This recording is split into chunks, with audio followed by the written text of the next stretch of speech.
អរគ្នាសូមស្វាគមន៍មកកាន់ Channel មុំសៀសាជាថ្មី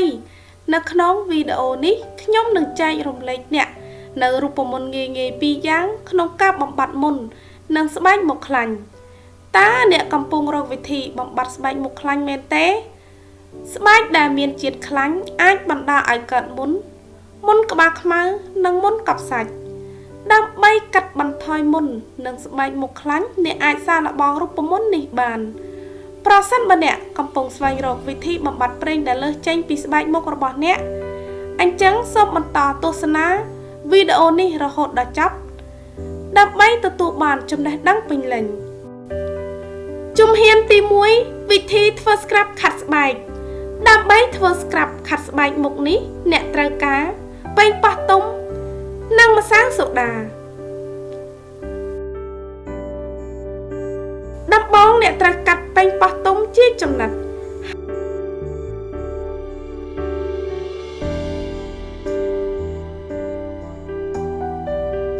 ហើយយកចំណិតប៉េងប៉ោះជ្រលក់ចូលទៅក្នុងម្សៅសូដាត្រដោះលើមុខរបស់អ្នកថ្នមៗក្នុងចលនាជារង្វង់រយៈពេល5នាទី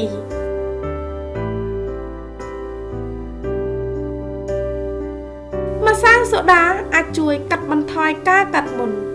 និងគ្រប់គ្រងការឈឺចាប់និងការរលាកស្បែកដោយសារវាមានលក្ខណៈសម្បត្តិប្រឆាំងនឹងការរលាក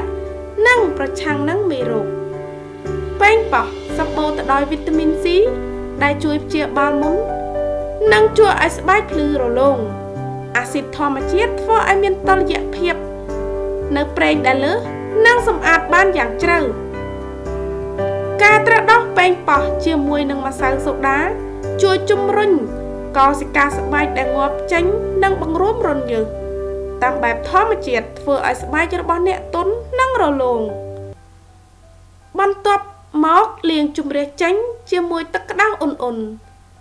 ធ្វើបែបនេះ1ទៅ2ដងក្នុងមួយសប្តាហ៍ម្សៅសូដាអាចធ្វើឲ្យស្បែកស្ងួតដូច្នេះសូមលាបក្រែមផ្ដល់សំណើមដល់ស្បែកភ្លាម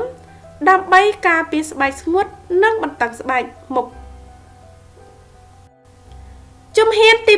2វិធីធ្វើម៉ាស់ស៊ុតពណ៌សដើម្បីធ្វើម៉ាស់បិទមុខនេះដំបូងអ្នកត្រូវការស៊ុតហើយបន្ទាប់មកទៀតអ្នកត្រូវការទឹកឃ្មុំនិងចុងក្រោយអ្នកត្រូវការម្សៅអង្ករ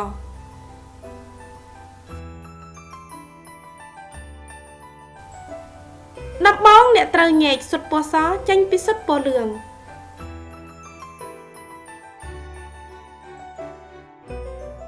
ហើយបន្ទាប់មកទៀតដាក់ទឹកឃ្មុំ1ស្លាបព្រាកាហ្វេចូលទៅក្នុងស៊ុតពណ៌សកូរគ្រឿងផ្សំទាំងពីរបញ្ចូលគ្នាបន្ទាប់មកបន្ថែមម្សៅអង្ករ1ស្លាបព្រាកាហ្វេ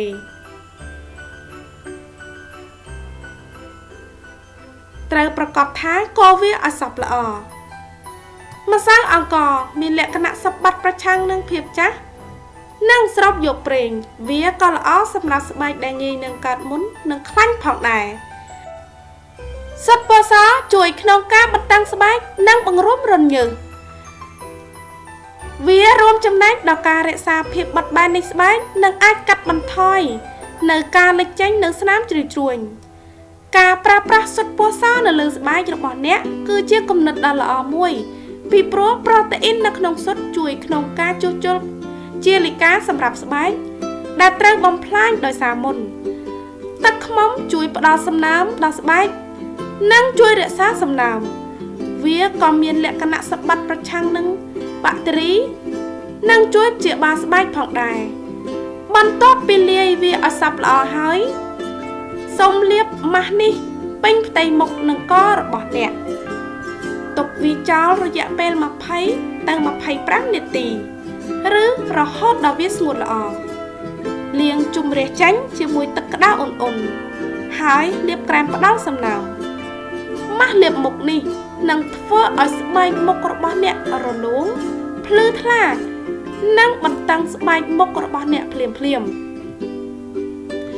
ខ្ញុំសង្ឃឹមថាវីដេអូនេះមានអត្ថប្រយោជន៍សម្រាប់អ្នកប្រសិនបើអ្នកចូលចិត្តវីដេអូនេះ កុំភ្លេចឲ្យមេដៃម្នាក់មួយផងណាសូមចុច Subscribe ដើម្បីទទួលបានរូបមន្តនិងគន្លឹះបន្ថែមទៀតនៅពេលដែលខ្ញុំអាប់ឡូតវីដេអូថ្មីៗសូមអរគុណសម្រាប់ការទស្សនាវីដេអូរបស់នាងខ្ញុំសូមជួបតែសំណាងល្អ